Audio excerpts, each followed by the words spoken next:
যারা বলতে চাচ্ছেন যে আমি আসি নাই, আমার আসার ইচ্ছা নাই, দেখার ইচ্ছা নাই, খুবই বুলশিট কথা এবং ভুল কথা।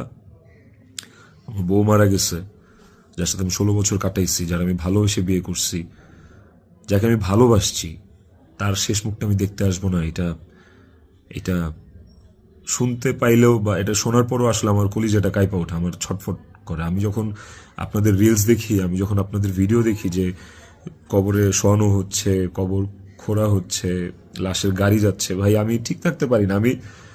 আমার ভেতরটা যে কেমন ছটফট করে আমি আপনাদেরকে এটা বুঝাইতে পারবো না।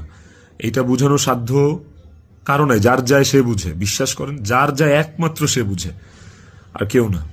ইকরা শুরু থেকেই, আমাদের সম্পর্কের শুরু থেকেই অনেক সন্দেহপ্রবণ ছিল, আর এই সন্দেহ প্রবণতার কারণে আসলে আমাদের সম্পর্কটা বেশ টক্সিক হয়ে গেছিল।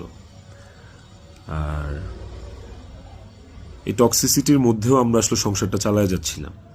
এই যে মানুষটা চলে গেল আমাদেরকে রেখে, এই যে মানুষটা মারা গেল, আমার সহধর্মিনী, ওরে নিয়ে আসলে আমার কতটুকু বলা উচিত আমি আসলে জানি না, কিন্তু সময় চলে আসছে, অনেক কিছু আপনাদেরকে আসলে জানানো উচিত, আপনাদেরকে জানাইতে হবে আমার, কারণ আপনারা একতরফা ভেবে যাচ্ছেন বিষয়টাকে।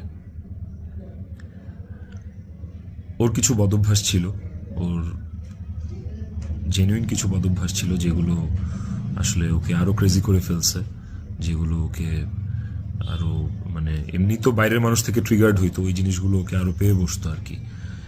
এই বিষয়গুলো আসলে আমি জাস্ট মুখের কথা বলতেছি না, আমার কাছে প্রমাণ আছে। ইভেন আমি আপনাদেরকে এগুলো সব শেয়ার করব পরের ভিডিওতে উইথ ডকুমেন্টস অ্যান্ড অল। আমি অন্তত চাই নাই যে ও সুইসাইড করুক। আমার কাছে ইকরা শুধু আমার ওয়াইফ ছিল না, আমার কাছে এত টক্সিসিটির পরে এসেও ইকরা আমার কাছে আমার সন্তানের মা ছিল। এটা আমার কাছে অনেক বড় একটা ব্যাপার ছিল।